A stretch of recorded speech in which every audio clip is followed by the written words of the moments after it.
Good morning. Happy Wednesday. Hope your day is going well. Just a quick reminder that next week, the only thing that's happening for us will be a lecture in here on Monday at 9 a.m. We won't have a lab in the afternoon. Nothing is due, so it should be hopefully pretty chill week. Mount Hood is totally closed Wednesday through Friday, so if you have classes on Wednesdays through Fridays, don't come. And then Monday, the only thing we'll have is the lecture, which is really cool. So if you have time and the energy, you want to start looking at problem set 6, that'll be due the following week. But again, nothing is due next week, so it should be pretty cool. iClicker is down for some reason. I don't know what's going on. I can't log in, so it'll be a little bit weird here, but we'll make this work. But most importantly, I sure liked your class presentations on Monday. Man, wow. Talking about a lot of really cool information, thinking about iron, thinking about copper and rubidium and aluminum, and wow, just so many cool things. And I sure appreciate all the work you put into it. Very, very cool. I'm in the process of grading them. This takes a while, so be a little patient with me. But I do enjoy it, and I sure appreciate all you did. So thank you. Any questions before we start? Yes. This is sort of unrelated, but how do you properly dispose of batteries? The best way is to collect them, all right? And you should separate the rechargeable batteries from the regular, like AA, AAAs, the ones that are one use only. And then Metro has a couple times each year free pickups of hazardous waste. And they will take your batteries and they can send them to places that some of the metals are extracted and stuff like that. At the very least, the heavy bases and acids in the batteries are properly disposed of. But that hasn't been seen as a priority overall. So if you don't want to collect them, I mean, the next thing is just to make sure they're thrown away. It makes me sad. I've been at Fred Meyer's. I've seen like batteries just on the ground. That's not good because batteries have a lot of acid and base in them. But if you want to be the ultimate person, holding on to them and then bringing them to a free Metro thing is awesome. Cool question. Wasn't expecting it, but that's kind of neat, man. We used to have things here at Mount Hood to collect old batteries, and people would take them in, but the technology for extracting the metals has been a little slow to develop, so they stopped doing it. But it sounds like that's coming back, so that's kind of my personal view. Anyway, I think my prop that fell off there for a while, but that was a cool question. So yeah. Punchline, don't throw batteries just on the ground. All right, that's kind of the big thing. At least throw them in the garbage can, because then they at least have the chance of not contaminating groundwater and stuff like that. Other questions? Try to be more succinct with my answers. Okay. All right. So like I said, iClicker's down. This will be a little bit weird, but we'll make this happen. We are looking at the balanced equation and things to do with it. And on Monday, we looked at things like the top up there, which is a reaction like this. And a good chemical reaction will at the very least have an arrow. Usually the arrow points from left to right. To the left of the arrow, those are the reactants. Reactants are the things that you put into a reaction to make it happen. And to the right of the arrow, those are called the products. Products are what you get out of the reaction. So as I said on Monday, if you want to bake like a cake, all right, you'll have flour and maybe eggs and water, oil, I don't know. Those would all be the reactants. And then the product, in this case, one product would be the cake itself, all right? That's kind of a cheesy version of how this works. Now, chemical reactions often will have the states of matter like that. We talked about how S stands for solid, G stands for gas, L is liquid, and AQ, which we'll talk a lot about today, is aqueous. It means it's something dissolved in water. Many reactions have these big numbers in front. Those are called stoichiometric coefficients. So in a cake, again, I'm making this up, maybe it's like 2 cups of flour and 3 teaspoons of sugar. I don't know. Those would be the kind of equivalents. We'll see how these can be really useful for chemists when you want to make something.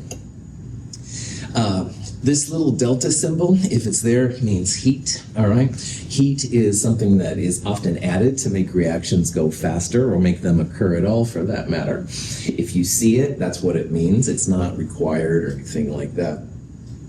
Also on Monday, we went through an example of a reaction like this, where we had a reaction which initially we wanted to have 7/2 O2. Now, in this section, like I said on Monday, and I'll say it again here too, have no fear of ice clear brew. These are the 7 diatomics, all right? And they're gonna pop up a lot. And what that means for us in this reaction, say, is that O2, oxygen always comes as 2. It doesn't come by itself, all right? So when we balanced it, you usually want to have the single element by itself balanced last, oxygen, but it's a diatomic. So when we had it on the right-hand side here, we wanted 3 times 1 oxygens and 2 times 2, 4 oxygens. We need 7 oxygens on the left side to make it balance on the right side. But because it comes in 2s, a handy trick is if you need an odd number of atoms, you can go 7/2 O2, because 7/2 times 2 will give you the 7 that you need. This is a balanced reaction. However, chemists really hate using fractions, like I said, and I don't want you using fractions at this point. So if you have a fraction, multiply everything through by whatever coefficient you need to make them whole numbers, all right? The coefficients apply to the whole molecule. So if you have, for example, 3 waters, that means 3 times 2, 6 hydrogens, and 3 times 1, 3 oxygens, 9 atoms total, all right? And when you're balancing a reaction, you don't want to mess around with the subscripts, all right? Those represent the number of atoms in the empirical or molecular formula, that kind of stuff. But you are welcome to start messing with the big numbers, those coefficients in front. That's why multiplying them all by 2 would give you this reaction, which would be the balanced version. Any questions? We also talked about how these are just kind of some hints and stuff like that. I would try and do the elements that are by themselves last, all right? The compounds, which will have mixtures of things, should be the parts you focus on first, and then do the elements last. And the reason for that is, like, if you had NaCl as your last piece, you'd be affecting not just the sodium, but the chlorine, all right? But if you have just oxygen or aluminum or something like that, then you're only affecting that atom. You'll see this as you practice, which is another thing I want to highlight. Practicing makes these things get really chill. And again, most of the time people do really well on this, so it should be chill. I talked about how you can check your answer. So I drew a line down the middle of the arrow, and you can make sure that the atoms on the reactant side equal the atoms on the product side, and you can always do that, all right? And I sometimes start messing around with things, and I'm like, is this balanced? So I'll kind of double check and stuff to see, and then, cool. Charges are balanced, but we'll talk about that more in a later section of chemistry. Any questions? Okay. So what we started to talk about then at the end of Monday was aqueous solutions. And for example, in the ID of the unknown compound lab, you compared solid state reactions of sodium chloride, say, to the solution version of sodium chloride. And a solution has a solute and a solvent. NaCl in water, you would write NaCl(aqu). And the reactions are quite different. And one of the reasons why they're different is that ionic compounds especially, they will oftentimes dissolve in water, and they also, though, dissociate from each other. Those positive and negatives, those cations and those anions, kind of get away from each other in water. We're going to see next term that water kind of gets in between the positives and negatives and can separate them out. So we also talked about how if you have, say, silver ions, You can't ship silver ions from here to Los Angeles, all right? You have to complex the positive ion with a negative ion, or negative ions with a positive ion. Neutral compounds you can send away, but positive ions and negative ions, you usually need to complex them in order to make things happen. So what all this means is that a lot of ionic compounds don't stay together. So calcium chloride is a great example of that. Calcium chloride dissociates into the ions. So dissociate just means splits into the positive and negative parts. So that means that CaCl2 in water doesn't stay as CaCl2. It actually breaks up to a calcium 2+ ion, and you end up with 2 chloride ions. And anything that you see that has AQ is going to do this. It's going to break up into those positives and negatives. So what that means is silver nitrate there in this reaction has an AQ next to it. That's not going to stay silver nitrate. Those silver ions are going to break away from the nitrate ions. You're going to have silver ions and nitrate ions running around. And if you keep going on the product side, calcium nitrate will be the same thing. It's going to break up into calcium and nitrate ions. However, if you see a solid, all right, solids are exceptions to this rule. Some compounds hold on to each other really well, and water can't kind of sneak in between them.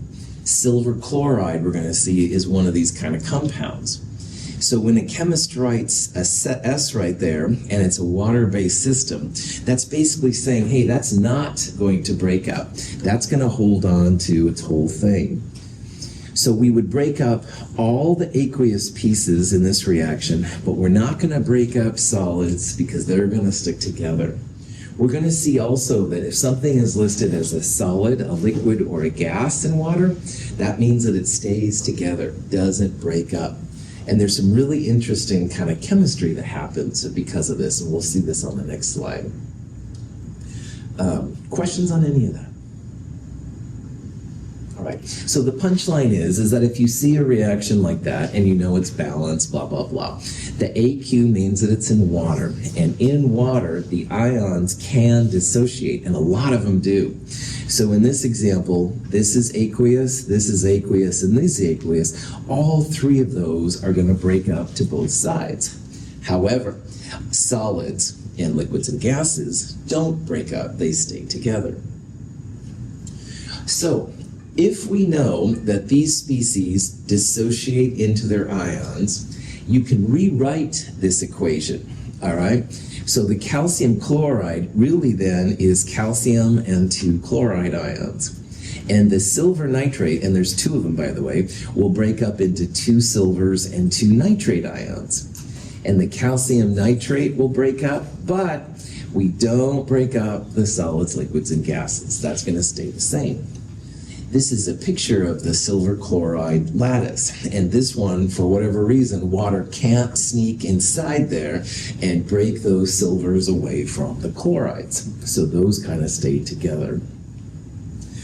Now, this reaction is very interesting for chemists because if you look at it long enough and you think about it with like a math mind a little bit, if you will see that like calcium 2+ AQ is on the reactant side and calcium 2+ AQ is on the product side. And we have then something on both sides. And in math, if you had 2x equals 2x or whatever, you could subtract 2x from both sides and it would go away. And chemists will do the same thing. If you have an ion that's present on both sides, it's not as exciting. So you can see here that calcium ions are both on the reactant and product side, as well as the nitrate ions. So calcium and nitrate get a fancy name. Calcium and nitrate, something that exists on both reactant and product side, they are called spectator ions. And spectator ions don't participate in the chemistry that the reaction is trying to show. So again, what you can do, everything that's AQ, break up, all right? And if something, when you break everything up, if something is on both the product and the reactant side, product here, reactant there, then it's called a spectator ion. And calcium ions and nitrate ions here are both spectators. They don't do anything. They're just kind of sitting around. They keep the system neutral, all right? So you don't have an excess of positives and negatives. But the interesting thing is you can substitute then certain compounds if you don't have one in stock. So for example, let's say we go to the stock room and we don't have any calcium chloride, all right? But maybe we have some rubidium chloride. Thinking of Ryan. Anyway, something like that. You have some other source of chloride, all right? Rubidium, we're going to see, is pretty chill, and it would be a spectator. As long as you get some kind of chloride in, then you're going to have the reaction happen. So the knowledge of a spectator ion allows you to make substitutions, because inevitably, when you go to the lab, you don't have all the chemicals you want. And since in this case we know that calcium and nitrate are both spectators, we can substitute in different compounds to see what's happening. But the most important part, I suppose, of all, is that the overall chemistry of this reaction is chloride ions reacting with silver ions to make silver chloride, all right? Chemists call this the net ionic reaction, and it's like the action of the reaction. It's what's really happening, all right? You're making a solid. Woohoo! Anyway, you can then see what your solid is too. If you mix these chemicals together and you see a white precipitate, your knowledge of this kind of stuff will lead to the identity of the compound. So, backing it up, all right? This equation right here is important because if you want, for example, to make silver chloride, you can add calcium chloride with silver nitrate to make it happen. But if you analyze it a little bit more, you get two interesting pieces of information. First of all, you can kick it down to what's called the net ionic equation or net ionic reaction, same thing. That literally is the action. It's what's happening in the chemistry, all right? We are making silver chloride. The calcium and nitrate ions, which appear on both sides right here, those are spectators. And you can substitute different ions for calcium and nitrate and still have the right kind of reaction if you know what you're doing. And I'll show you how this works here in a little bit. So there's a lot of interesting stuff that happens when you have aqueous compounds. This doesn't happen very readily with any other solvent, as far as I know. There are some things that are close, but nothing as powerful as this. And of course, water's around us all the time, so. Questions on any of this? All right. On Earth, of course, we have a lot of water, and water allows reactions like this to happen, which is fantastic. And again, if you were on a colder or a warmer place where you didn't have liquid water, these kind of transformations wouldn't be possible. And so that's one of the things they think is cool for life and all that jazz. But philosophy aside, if you see a reaction like this with aqueous things and something solid, liquid, and gas, you can absolutely break it down to the net ionic reaction and see what the actual stuff's all about. Yeah, right. I don't know if we get to this point, but how would you come to the conclusion to have the silver bind with the chlorine rather than just having it be an ion at the end of the reaction? Good call. I think today we're gonna look at what is called the solubility table for Chem 221 through Chem 223. And on there will be a thing how most chlorides are AQ, except for silver and a couple of other ones, man. So that's gonna be our answer to this. And we'll build on this all the way through Chem 223 and do better, all right? But for right now, that'll at least give us a heads up. So would you then assume that it's a single replacement reaction between the calcium and the silver, or? Yeah. So Ryan's using a term which is cool. Technically, this is a double displacement. Silver and calcium are both trading places. We'll see some single replacements later too, man. But anyway, yeah, by knowing that you have a cation and an anion, a cation and an anion, it's like a dance. And the cations trade places with each other, or the anions, and the resulting products, you'll be able to look this up in the table and like see it's a solid. We will talk more about double displacement and stuff here in a little bit, so if that's it's quite all right. We'll get to that later, but that was a cool question, yeah. Ryan does bring up a good thing. He's basically asking, like, how can you do it? And there are ways to do it. And it allows chemists to predict the product without actually doing the chemistry itself. And that's kind of a powerful thing, you know. All right. Again, iClicker is not working today, so I apologize for this, but... We put magnesium metal into aqueous hydrochloric acid. The two react. Aqueous magnesium chloride is formed, along with gaseous hydrogen.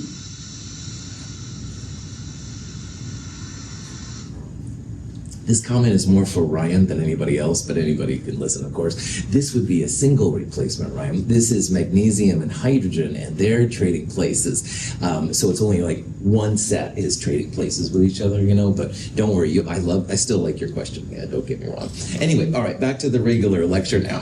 This is another reaction where we have solid magnesium. It's obviously doing something in the test tube, in this case reacting with hydrochloric acid. And hydrochloric acid is real powerful stuff, as you know. In this reaction, it ends up making hydrogen gas and magnesium chloride. So if you wanted to have this reaction happen, you would take a strip of magnesium, place it in some HCl, hydrogen gas would be created, as well as this magnesium chloride. But you can go further than this. Because remember that anything that's AQ, you're going to break up into the cations and the anions. But again, you don't break up solids. You also don't break up gases, which we're seeing here. And if you have a liquid, you wouldn't want to break that up either. So if we break up the HCl and the MgCl2, you can see what happens. Again, don't break up your solids, don't break up the gases, but 2HCl would become 2H plus and 2Cl minus. And magnesium chloride, which is also AQ, would be broken up into magnesium 2 plus and 2 chlorides. Now, when you look at this reaction, which we'll call the total ionic reaction in lab, the 11th week, are there any ions which are present on both the reactant and product side? Yeah, and if you think about it long enough, you can see that chloride, Cl minus, is present on both sides, 2Cl minus. Now, magnesium solid is different from magnesium 2 plus. There's different numbers of electrons, so you don't cancel those out. And the same thing with H plus and H2. All right, those are different. But you have 2 chlorides here, which is kind of cool. So if you remove the chloride, all right, then you end up with what's called the net ionic equation, the action of the reaction. And in this case, that would be magnesium metal and 2H plus making hydrogen gas and magnesium 2 plus ions. So let's say that again, that you're really jazzed about doing this reaction. You go to the lab, oh man, the stockroom ran out of HCl. Believe it or not, this has happened to me. It's a weird thing, but only chemists have. But anyway, oh shoot, you gotta go away? No, maybe not. Because if you understand that the reaction, the bubbling and stuff, is the interaction between the magnesium and the acid, you can substitute your acid out. So for example, nitric acid, HNO3, is also really common. We almost always have HNO3 around. In that case, instead of chloride ions being the spectators, you would have nitrate ions. The nitrates just kind of sit there, they don't really do anything. The interesting part is the metal reacting with the acid to make hydrogen gas and magnesium 2 plus. So this is one way then again that you can save yourself if some chemical isn't present and stuff like that. Any questions on that? Cool. Now, there's lots of examples of this. I'm just going to go through a couple more. A solution of lead nitrate is added to a solution of potassium chromate. A yellow precipitate of lead chromate forms, leaving potassium nitrate in solution. The potassium and nitrate ions do not take an active part in the reaction. So we mix potassium chromate and lead 2 nitrate together. this wonderful yellow solid appears, and it is kind of cool looking. The question is, what's happening here? All right. Well, first of all, through techniques we're going to talk about here that Ryan mentioned, what's happening is the potassium and the lead are trading places. You end up lead dancing, if you will, with chromate, PbCrO4, and K plus and nitrate come together to make KNO3. And we're going to see here in a little bit that this is one of the compounds that always makes a solid for us on our solubility table. What I would like you to do at this point is to be able to break apart everything that's AQ into cations and anions. So in this reaction, you'd have 2K plus and chromate. Those would be what happens when those break up. For this one, you'd have lead 2 plus and 2 nitrates. For KNO3, you'd have 2K plus and 2NO3 minus, but you don't break up solids, liquids, and gases. So when you cancel out the spectators, which in this case would be K plus and nitrate, you end up with just the chemicals that are actually reacting, which in this case then is lead 2 plus chromate, making PbCrO4. That's what this cool yellow solid is right here. So there's a handout about net ionic reactions you can totally check out. Our final lab of this quarter will be a net ionic reactions lab. You'll mix some chemicals together, trying to figure out what's happening if you see a solid form. Sometimes it doesn't look like anything happens, but something does. And if you analyze it using these techniques, you can see what's happening. Questions? Again, the utility for chemists is that, oh geez, we don't have any lead 2 nitrate. Maybe you could substitute in a different lead compound. You'd have a different spectator ion. Its nitrate would be replaced by something else, but you could still make your reactions happen. You could also substitute for K2CrO4. You could substitute in like a sodium chromate, Na2CrO4, and still have the same reaction. Your stockroom never has everything you want. This is just the joy of chemistry. But anyway, questions? Okay. This is a iClicker question, but iClicker is down this morning for reasons I don't know. I didn't receive any emails, so I don't know what's going on. So we'll just have to talk this through. Oh my gosh, old school. But anyway, it says here, what are the spectator ions in this reaction? And if you look at this reaction, it's potassium hydroxide, iron 2 chloride, making iron 2 hydroxide, and KCl. There's a long way to do this. You'd break up all the AQ things and figure out what was the same on both sides. But usually what you can do, especially when you have a solid right here, the ions that are left over that make this aqueous thing will probably be the spectators. And to confirm that, KCl is AQ, so that means you'd have K plus and Cl minus. On this side with AQ, you would have K plus, because the K plus would break away from the OH minus. So K plus is going to be a spectator. And chloride is in an aqueous part here, just like chloride is in an aqueous part on the product side. So a fast way to do spectator ions is basically just to look at what's kind of left over next to the solid. And it's usually these two, which will be the spectators. And in this case, that will be definitely the case.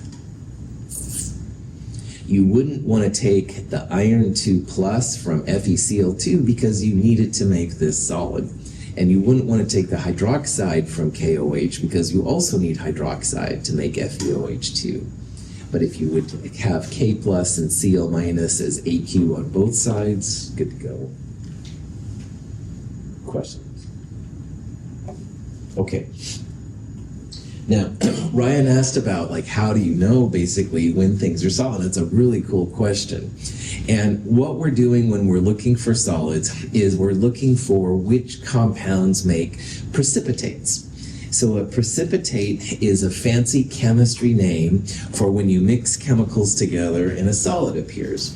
So the solid would be called a precipitate, all right? Precipitates are usually things that are made in reaction, all right? It's a little bit open to interpretation, but that's kind of the idea. Now, the way to predict if you're going to make a precipitate or not is to use some kind of a solubility table, all right? Soluble is a term that means that everything dissolves well in water. So for example, sodium chloride dissolves really well in water. We would think that NaCl would be soluble. Insoluble means you put the chemicals together and they make a precipitate, all right? So we saw lead chromate earlier. Lead and chromate coming together would be a good example of an insoluble compound. You would see a solid form. Now, the textbook we're using, the open source, has a solubility guide which looks like that. And it's okay, all right? But we're going to use a different solubility guide in this class. And we're going to use it not only in Chem 221, but all the way through Chem 223. And this version is the one I want you to use, all right? It's really important that we all use the same solubility guide because certain other solubility tables will list precipitates forming where this one won't, and vice versa. So please make sure that you use our version of the solubility guide. There's a website for it. I can send it to you. It's also in the Net Ionics lab online. But it's pretty simple to use. But again, make sure that you use this one. So how our solubility table works is there's basically 4 quadrants, an upper left, an upper right, and a lower left and a lower right. Things in the upper left are soluble. So you put them together, they're going to be AQ, all right? However, there are some exceptions to the solubilities. So for example, chloride, I talked about earlier, chloride is usually AQ when it forms with things. But one of the exceptions, silver plus. When silver plus and chloride come together, that makes an insoluble compound. So these are always going to be AQ unless one of these exceptions are hit. And in the lower part, these are always going to be insoluble. They're going to make solids unless one of these exceptions are made, all right? So pretty chill. So let's go through a couple examples here to see how this works. Let's say I wanted you to tell me if barium nitrate was soluble in water. So BaNO32AQ, would we write AQ next to it, or would we write solid? Well, these up here in the upper left have no exceptions for us in Chem 221 through Chem 223. And one of them is the nitrate ion. So anytime you see nitrate, you can just automatically put AQ next to it. It will be soluble, all right? Gabe one day is working in a chemistry lab and he's working on blah, blah, blah, nitrate, and I have no idea what blah, blah, blah is because, I don't know everything. If I hear nitrate, I will at least know that that's going to be water soluble. I'm like, oh, so you dissolve it in water, Gabe, and make it sound like I'm cool when actually I'm just faking it. But anyway, these things up in the upper left, always AQ, all right? No exceptions for us anyway. Now, chloride, bromide, and iodide are usually AQ unless they're with silver plus, the weird mercury 2,2 plus ion, and lead 2 plus.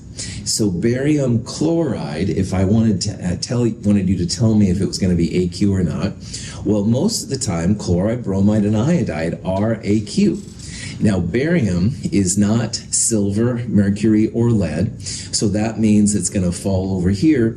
Barium chloride should be soluble. But let's look now at barium sulfate. Now, most of the time, sulfates are water soluble as well. You'd write AQ. But notice the exceptions over here. Calcium, strontium, barium, and lead. Barium with sulfate is an exception. So this one, we would say, yeah, it's going to be insoluble. We should not write it BaSO4AQ. We should write it BaSO4 solid. All right? So in that reaction we started with silver chloride being formed, most chlorides are soluble, but silver is an exception. That's why the AgCl had a solid next to it. Most of the big negative polyatomics are insoluble, all right? So we looked at the lead chromate. Most of those are going to be insoluble. You'd write an S next to them. However, ammonium and the alkali metal cations, which are sodium, potassium, lithium, rubidium, things like that, those are always going to be making things water soluble. So Praveen's one day is making sodium blah, and I don't know what blah is there either. At least I hear sodium. I would predict that it should be water soluble. All right. So that's why all of these, even though they're usually soluble, insoluble, which you put an S next to them, if they're with ammonium or the alkali metals, the group 1A metals, they will be AQ. Questions on any of this? So this is kind of cool as a chemist because I haven't dealt with a lot of these compounds, but for example, if I had, say, something with fluoride, let's say it's calcium fluoride, all right? Well, calcium is an exception to fluoride usually being AQ. That would mean that it's going to be insoluble. We'd write a little S next to it. But on the other hand, if I had, I'm using rubidium a lot today. Darn you, Ryan. No, rubidium. If we had rubidium fluoride, all right? Rubidium is not on this list, so that one we should be able to write AQ next to. So it's kind of cool as a chemist being able to predict what's going on. Now, you should always try things in the lab before you publish, all right? These are general guidelines like the periodic trends, like electronegativity, ion size. Most of the time, they will work really, really well for you. But to be absolutely certain, you should try it too. Questions? All right. Now, to make this easier on all of us, there are some ions which are always AQ, all right? Sodium, potassium, lithium, ammonium, nitrate, chloride and perchlorate, and acetate. Those are ones which basically always AQ, all right? So you hear some acetate, well, you know it's going to be AQ, stuff like that. Most of the time, sulfate is AQ, but we're going to run into barium sulfate quite a bit. So just realize that barium sulfate will be an insoluble compound. And finally, chloride, bromides, and iodides are everywhere. And most of the time, they're AQ. But we're going to run into silver, lead, and this weird mercury ion more than you might think. So those would be the exceptions. So this is like an easier version of the table, all right? And if you have this part down, you should be good to go. If you want to see the whole guide, mhchem.org/SOL will tell you will give you this part. And it's also in the net ionics labs. Questions? So here's a question. It says that one of these is an insoluble salt in water, all right? And the question is, which one? Well, if you had the whole table, you could absolutely check this all out. And for example, a lot of times the big negative polyatomic ions will be insoluble. But if you remember also, lithium, potassium, sodium, nitrate, ammonium, always AQ, all right? No exceptions. So if you use that table, well, this one's out. It has both ammonium and nitrate, which are both super water soluble. Sodium, water soluble. I'm going to skip this one. Potassium, always water soluble. And lithium, always water soluble. Now C and E have chloride, bromide, and iodide. Well, chloride and iodide, no bromide, I guess. But anyway, those are usually AQ, all right, except when they are with silver, mercury 2+, and lead 2+.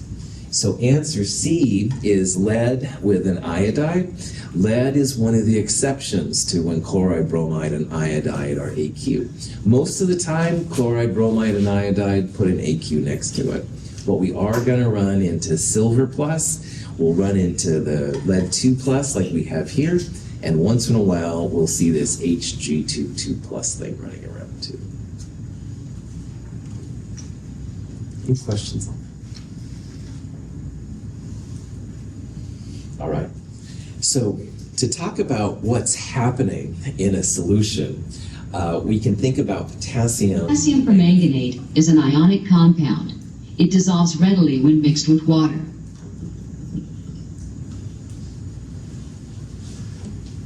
Dissolution involves the breaking of the bonds that hold the compound together.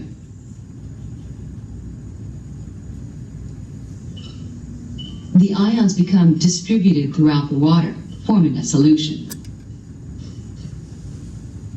Water molecules are made of hydrogen and oxygen. The hydrogen side of the molecule has a positive charge. The oxygen side is negative. When water molecules contact an ionic compound, such as potassium permanganate, their positive sides are attracted to the negative ions of the compound, and the negative sides of the H2O are attracted to the positive ions in the compound. These attractions allow the crystal lattice to break down, and the compound dissolves. We drew the Lewis structure for water, and when we did it, it looked something like that. Oxygen has 2 lone pairs and 2 hydrogens, and the electron pair geometry was tetrahedral. It was bent molecular geometry, 109 angles, sp3, blah, blah, blah. But here's now where we can start accessing this information. Lone pairs are just big negative electrons, all right? So this part of the molecule is going to be a little bit negative, all right? That's a partial negative charge symbol I drew there. You don't have to worry about that. On the other hand, this part down here by the hydrogens, there's not as much electron density as there is up here. So this side is going to be slightly positive. And you can maybe see in this second video here how what's happening is water here, it looks like a V. This is the molecular shape, molecular geometry of the molecule. This is big positive potassium, and potassium is positive. So when this molecule starts to break up, it's the negative side of the water, all right? Excuse me, this side of the negative, sorry. The negative side surrounds the potassium, all right? Literally like breaks it away from the ionic bonds of the KMNO4. So when you saw the little K plus going away, the negative side of the water, the top of the V, if you will, was kind of like surrounding it. On the other hand, this is the MnO4 minus permanganate ion. It's negative. On that part, you would see the hydrogens kind of like coming around and stuff.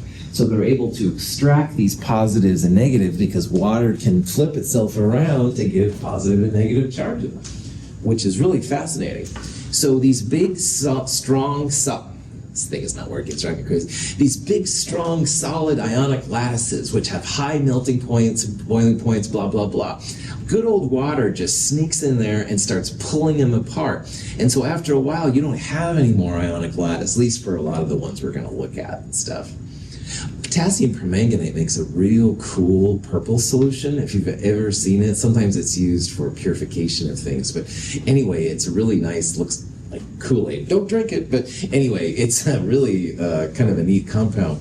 But again, it's only possible because water just goes in there and breaks up everything, which is really cool. Again, water is a fascinating molecule. It provides so many things that we would normally have. Questions? All right. So now we've talked about what's happening on a level when something dissolves. We're now going to talk about how to predict what the products are of the reaction, and this will go into what Ryan was talking about. When we combine solutions of lead nitrate and potassium iodide, a colorful material appears. This is actually a solid called lead-2 iodide. The reactions we're going to look at in this section mostly fall into what's called either an exchange reaction or a double displacement reaction. And if you think about this like as a dance, all right, imagine A is dancing with X and B is dancing with Y. So A and B are both positive and X and Y are both negative, all right? And in this dance, positives must dance with negatives, which I know is restrictive, blah, blah, blah, but let's just go with this silly idea here for a second. So A and B will end up trading partners, all right? A starts dancing with Y and B starts dancing with X. and in this very limited idea here, A and B can't dance together. I apologize for that. But anyway, this is called a double displacement or exchange reaction, all right? Those positive parts are trading places. They start dancing with a new negative species, or the negatives trade place, whatever. Exchange just literally means that. They're exchanging ions, all right? And because you have two sets that are changing, they're also known as double displacement. We'll talk about what Ryan said earlier, the single displacement, later. This is a more practical example of what's happening here. So lead is like A, it's a positive 2+. And the nitrates would be like X, NO3 minus. And they come in contact with By. So B would be potassium ions here, and Y would be the iodide ions. And so what happens is lead and K trade places. Notice that lead here is a positive 2. Lead will be a positive 2 at the end as well. So it's going to need 2 I minuses to balance the lead. But K is positive 1 and nitrates minus 1. They'll come together to make just KNO3. Because there were 2 of them, we need to put a big 2 right there. That's kind of the idea behind the double displacement. But what we can do now is start applying the states of matter using that solubility guide. Now remember, anything with K plus and anything with NO3 minus automatically AQ. And most of the time, I minus, as well as chloride and bromide, is AQ, except when it's with silver plus, the mercury 2 plus, and lead 2 plus. So in this case, the PbI2 is going to be insoluble. It's going to make a solid compound. And that's this cool yellow color thing that you see, which is used in paints and stuff like that. So, random Chem 104 student comes up to me and says, Dr. Russell, what's going to happen when lead 2 nitrate reacts with potassium iodide? I've probably not done this reaction before. However, I know about the double displacement. I know that these things will start dancing with each other. And I'll be able to predict, because I know that iodide with lead makes insoluble compound, I can then predict that there's going to be a solid. And you can do all this too. This isn't magic or anything like that. Yeah. Would it ever be the case that if you had like a pair of cation anions, that only one of the anions would switch and say that like the lead would be by itself at the end of the reaction, or is that uncommon? Cool. That is going to be, again, closer to one of the single replacements, Ryan. And we'll see some of those. The very end of this chapter 7, part 1 area, we're going to look at redox reactions. That would be an example of a redox, which is not only single replacement, but it would be stuff like that too. So we'll talk about that a little bit more before the term is done. Yeah. But It's yeah. more common than not for chemicals to just switch places with the anions. Yeah, these are really, really common. All the acid and base reactions and most of the precipitation reactions fall in these kind of categories, so that's why we're hitting these first. But redox is important too. The battery comment, those are all redox reactions, so that's another important area. Yeah, so good. Cool question, man. Other questions? All right, so in a double displacement / exchange reaction, you can use either term. Again, it's kind of like a dance, and you can say the anions trade places or the cations, doesn't matter, but you do have to have cations and anions dancing together, all right? No anions with anions. As an example of what I mean by that, iodide and nitrate will not form a compound. They're both negative, all right? And negatives will repel. But potassium and lead are both positive. So you put one of those with those and they will definitely dance. It's all about positives and negatives coming together. And again, the advantage is then you can start predicting the products of reaction and explaining what you see that way too. Cool. We'll look at one more example here real fast. In test 2, we have an aqueous solution containing iron 3 ions. To this, we will add a solution of sodium hydroxide. A precipitation reaction occurs that produces iron hydroxide, an insoluble metal compound. Cool. So in this case, we're mixing two chemicals together. We see this weird solid appear. what is the solid?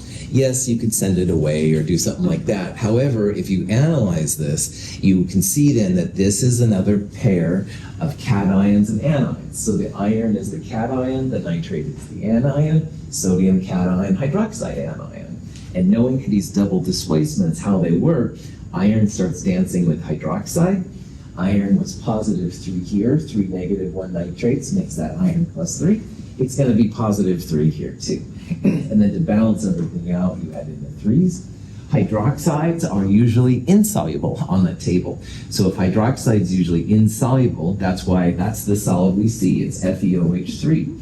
Hydroxide with sodium, potassium, and lithium, rubidium too, always AQ. But boy, not when it's with almost all other metals, which is that. Now on top of that, you can further break this down. Everything AQ dissociates into positives and negatives. Your nitrate will be a spectator and your sodium ions will be spectators. The net reaction, iron 3 plus 3 hydroxides making iron 3 hydroxide. And notice there that comment, so we're going to start eventually talking about driving forces, why reactions happen. And if you can form a solid, that's a reason why those reactions happen. We'll talk more about that later. Any questions? Okay, thank you for being here. We'll continue this on Friday. Have a great day.